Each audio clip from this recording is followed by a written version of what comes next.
What if I told you that just 3 seconds of eye contact could change how people see you forever? From job interviews to making friends to even how strangers treat you, this tiny skill is one of the most powerful secrets to confidence and connection. Stay with me, because by the end of this video, you'll know exactly how to master it. Hey everyone, welcome back.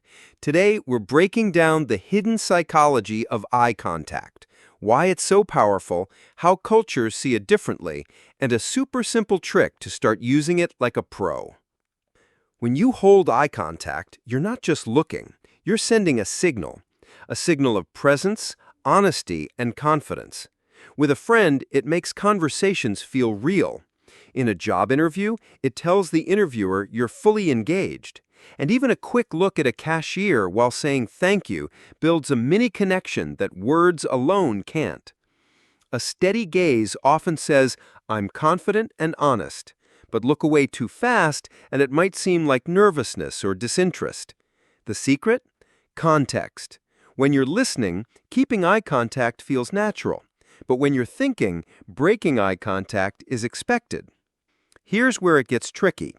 In some cultures, eye contact is respect. In others, it can feel aggressive. That's why knowing the setting matters.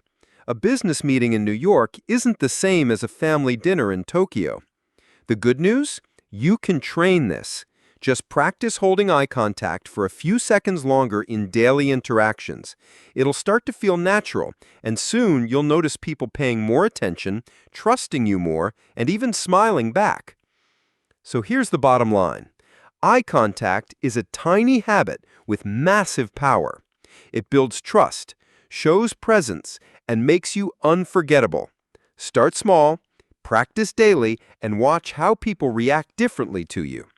If you found this helpful, hit that like button, subscribe for more hidden psychology hacks, and check out our next video on how to read the room like a pro. Trust me, you don't want to miss it.